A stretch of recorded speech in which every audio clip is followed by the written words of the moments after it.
Welcome back. Now, civil society organization Khulumani Support Group is raising concerns about the Apartheid Presidents Fund.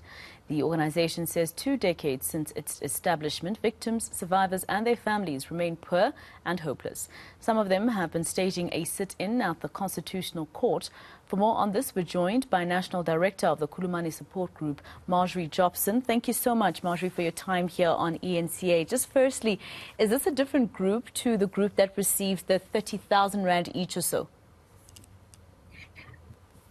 What I know is that amongst this group, there are a few people who did receive the interim reparations package of 30,000 once off, but the majority have not received reparations as promised.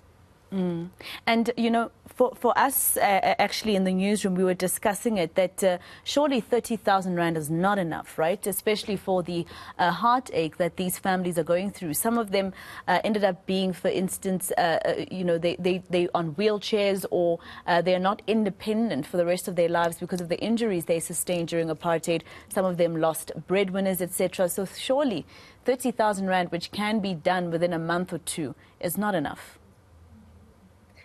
Absolutely, and it wasn't what the TRC recommended.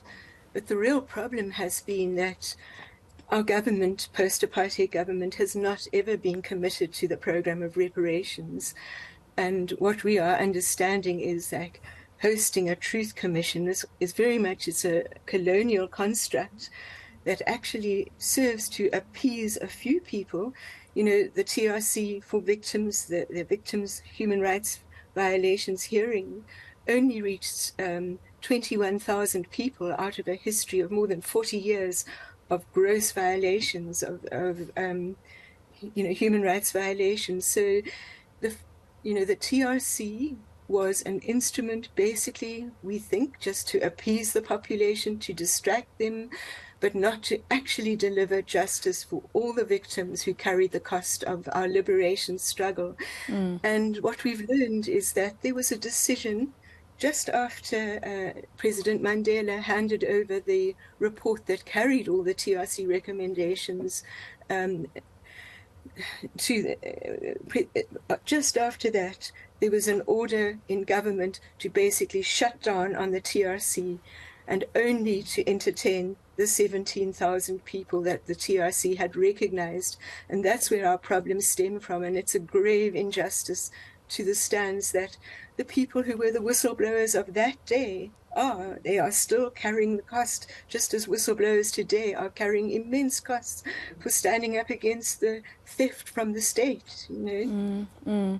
But also, you know, it's not only about the TRC itself seemingly being, you know, something that was just done to appease the public. It's also about the government of the day not implementing some of the recommendations by the TRC, or seemingly having no interest in actually making sure that reparations are done. That is a huge problem. We believe it can be traced back to this decision in 1998, the report was handed over with all the recommendations. In 2000, there were very strict instructions. They went to the National Archive, where the TRC archive is hosted, that these are nothing further is going to be done about this archive. Khulumani has this huge archive of 130,000 victims of these apartheid atrocities. And we struggle with that archive because that's a real people's archive. It's not characterized by any of the difficulties that the Truth Commission faced. Time limitations, only being able to take 20 statements a day, the very limited staff of people taking statements. So the vast majority of people who carried the cost of this struggle are actually nowhere to be found in that TRC archive. And what's really interesting is that now we are faced with the discovery of a new Sharpeville archive, very, very detailed J88 forms that document the injuries that 330 unrecognized victims of Sharpeville suffered. And this is what happens. It's years later, 1960 massacre, and now we're going to end up in a very similar situation. And what is special about the Sharpeville new archive that has been discovered by a history professor is that everything was costed according to the injuries suffered, and whether the breadwinner, as you said, was killed. And there has to, in the end, be justice for all of these atrocities. You cannot just only attend to 17,000 individuals. It's an abomination of justice. Yeah. And just lastly, Marjorie, it's not the first time that the group of, apartheid government victims are camping outside the Constitutional Court. At some point, we had them live here on eNCA. And then the Minister of Justice, Ronald Lamola, came out to make promises. But then here they are back outside the Constitutional Court again. So, what are you going to do next? Because it looks like camping outside the Constitutional Court is not enough. Why are we not finding a lawyer who will take the government to the Constitutional Court? Because these were promises made to them and they have proof. The big problem is the severe limitations of what the TRC did for victims, and it will require the adoption of an inclusive policy.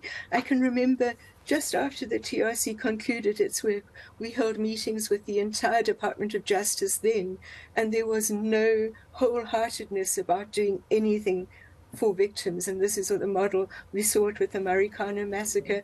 Not a single police officer who shot dead those 34 miners has been held to account. So it is seen as basically a colonial instrument to make people think something is happening.